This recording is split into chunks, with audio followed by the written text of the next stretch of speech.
Our next speaker is a congressman from Oregon, Democrat, Earl Blumenauer. Now, he made quite a bit of news in the last couple of weeks when he decided to ride shotgun with Representative Mike Simpson, a conservative from Idaho. He's a progressive from Oregon, and he's now joined Simpson's Columbia Basin Initiative, and he's going to tell us about it. Congressman? Thank you, Rocky. And you're right, that did perhaps turn a head or two. But actually, Mike and I have been working together for over 20 years. He came to Congress soon after I did, and we've gone back and forth over the years on things that mattered to the Pacific Northwest.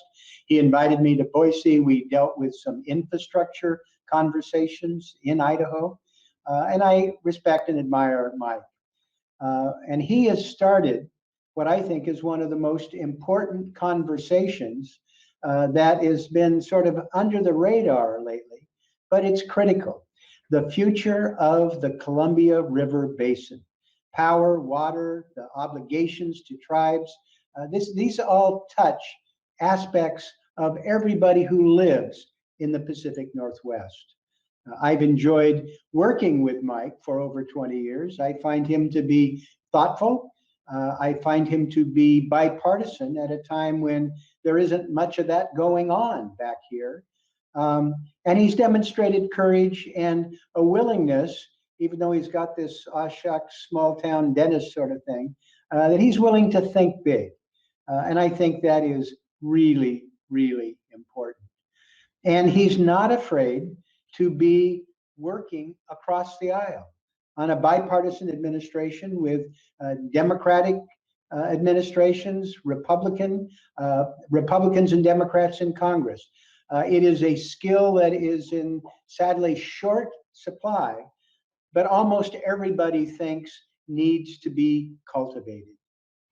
It is important to have this conversation surrounding the Columbia River Basin. And in fact, Mike and I had a joint town hall last week.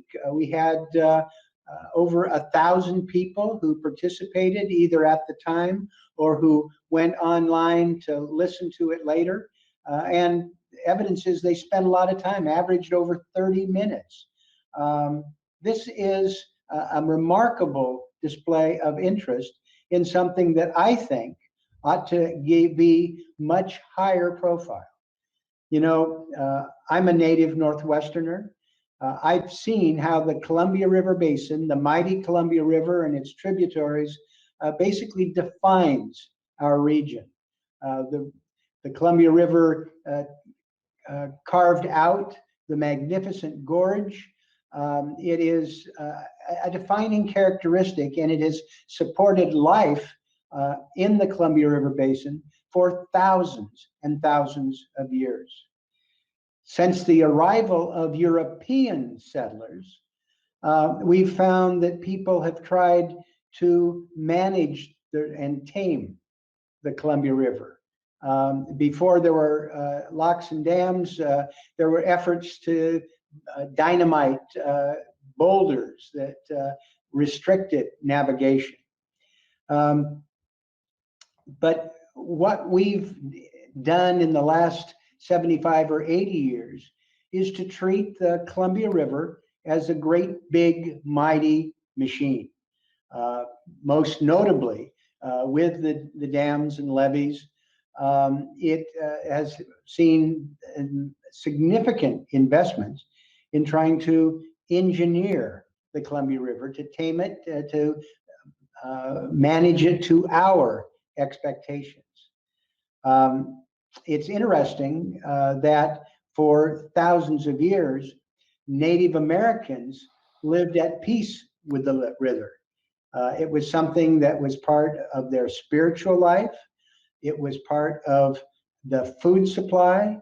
The river provided transportation throughout the Columbia River Basin. And it was regarded appropriately as their birthright.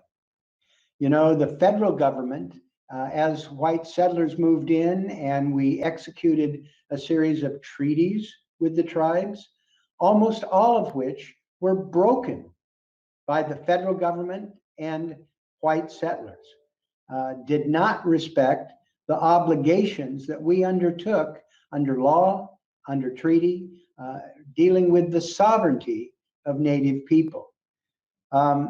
This is one of the most important parts of this conversation, is getting right with the treaty people.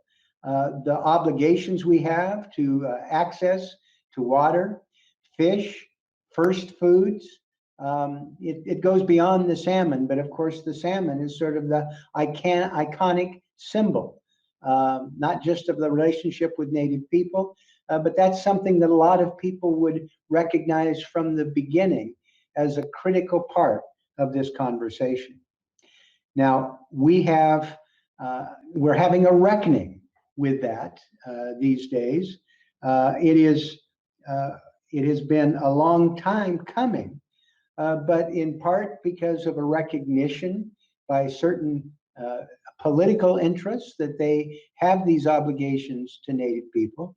In part, the tribes have fought in court to be able to restate and reassert these solemn treaty rights that were granted to them over the course of the last 160 years. As this goes forward, areas have been carved out of responsibility where we are, in some cases, grudgingly, slowly responding to what these responsibilities were for the rights that are exercised by the tribes. This is something that is only going to become more complex, more controversial, as we see that the federal government basically has promised more than nature can deliver. It's not just the Native people who have a right to fish, have an opportunity to have their fair share of the water in the basin. It's also an area where the federal government, by encouraging agriculture and vast reclamation projects stemming from the dams and the replumbing the Columbia River Basin, that there are people who have come to depend on that scarce water supply. It's not just the Columbia River that is dealing with scarcity. We're watching what has happened in the vast area of the Inland Empire, Eastern Washington, Eastern Oregon, and Idaho, where agriculture has made extensive demands to be able to support those activities.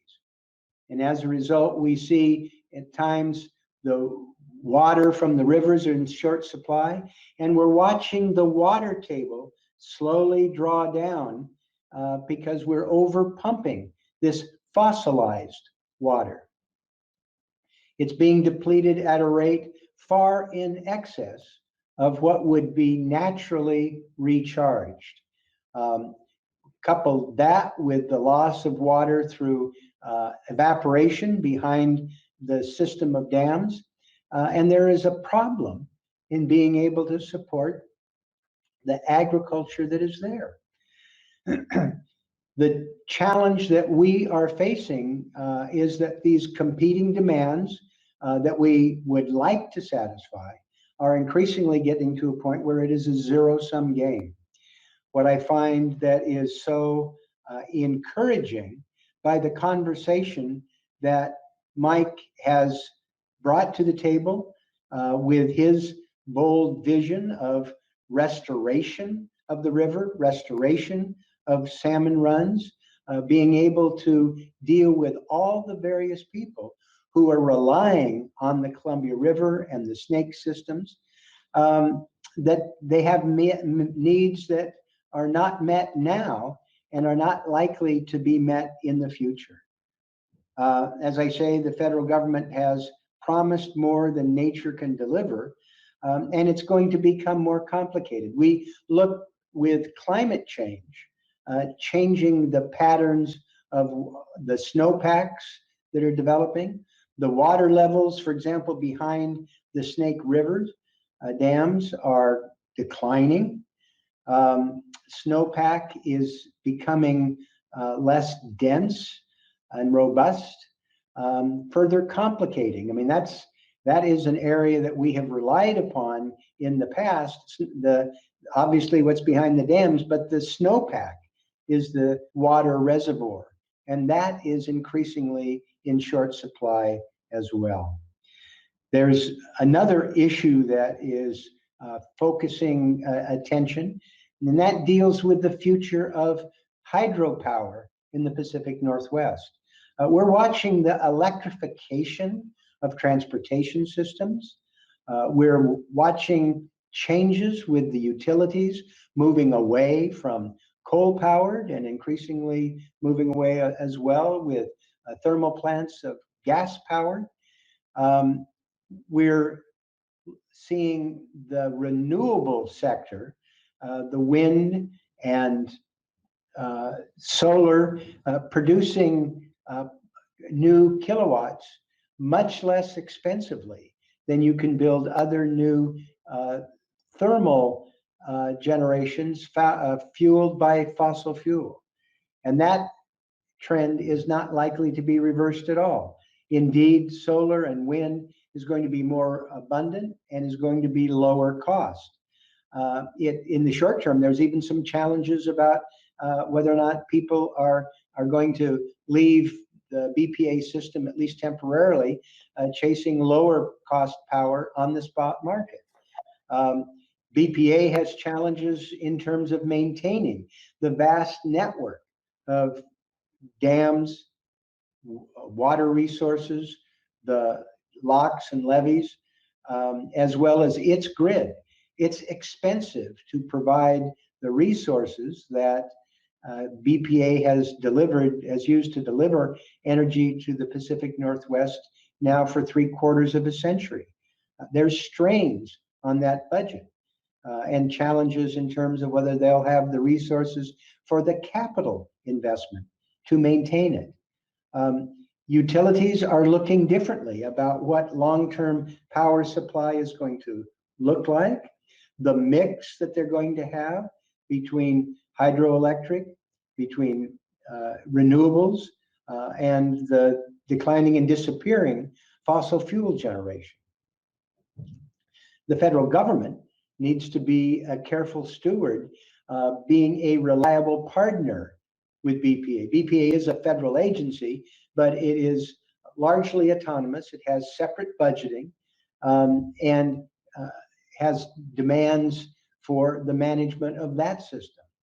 The federal government in times past has not been particularly reliable in terms of being able to access lines of credit, for instance, to be able to make sure that BPA can be largely self-supporting, walled off from the general fund budget of the federal government. We're going to be looking hard at how those pieces come into play.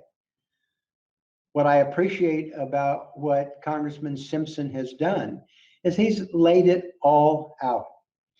He hasn't pretended that he's got the final answers, but he's got a vision and a blueprint and elements that should be part of the discussion, and some of which will be part of the ultimate resolution we have. Because 10 years from now, things are going to look dramatically different in the basin. 10 years from now, the impact of climate change is going to be even more pronounced. In the course of these 10 years, there will be even more strains on scarce hydroelectric energy sources, and the competing demands for water are going to only escalate. And of course, we have these obligations for Native Americans. They have rights as sovereign people under treaty and federal law, Endangered Species Act. They have rights to be able to have the fish, to be able to have the free flow water, the maintenance, and other areas as well, access to first foods. This relationship with Native Americans is being reassessed, and I think the Biden administration is produced a 180-degree change from the previous administration. They take seriously the responsibilities to Native Americans. They have installed as the Secretary of Interior my dear friend Deb Haaland, herself a Native woman, former Congresswoman, somebody who takes these issues very seriously. So we're not going to be able to just sweep these things under the rug, to avoid them, to pass them off for another administration and future Congresses. That's not a responsible approach. And that's why I appreciate Mike sharing his vision. It's bold, to be very sure. He would like the federal government to invest upwards of $33 billion to be able to deal with these costs and consequences. This is a time that you ought to put bold plans on the table. Now, the proposal that is being advanced is not ready for legislation. It hasn't even been drafted yet, but it is an outline that requires our attention. I thank him for putting it before us. I thank him for his bold vision and his tenacity. And I'm pleased to be his partner to try and explore elements of this plan, pro and con, some of which I agree with, others are a little problematic for me, but all of which need to be discussed. And I appreciate the Andrus Center zeroing in on this 2 years later, returning to this important conversation, and I'm honored to be with you today. Thank you, Congressman. We're honored to have you. So a lot of stuff has come out of your discussions with Simpson. The reaction has come from some folks in the environmental community concerned about the litigation. And then, of course, many folks are concerned about the idea of taking out the 4 dams. These kind of competing, very controversial items have put pressure on both you and the Congressman Simpson. I'm wondering, have you had a chance to talk about some of these issues with the Biden administration? I see that they were talking this week with the congressional leaders about their infrastructure plan. Are they talking to you guys? Well, to this point, the conversations that I've had have dealt with Congressman Simpson and with people in the Pacific Northwest. It's on the radar screen with the Biden administration. I have had some initial conversations just flagging it. We have a number of things with the Columbia River. For instance, we have to prepare for negotiations with Canada. We have an agreement that is going to expire with Canada that's going to have a huge impact on the future of the Columbia River Basin. And hopefully that when we go into negotiations, it will include elements of the environmental health and the commitments to Native people that have not been given their due course. But to this point, I've not had any detailed conversations. They know about it. It's on the radar screen. But right now, I'm proud to work with Mike to carry this conversation to people in the Pacific Northwest first. So, Congressman, where do you think we go from here, and how quickly does this conversation move along? Well, I'm surprised at how it is getting traction already. And this is in no small part to how Mike has been so transparent and open.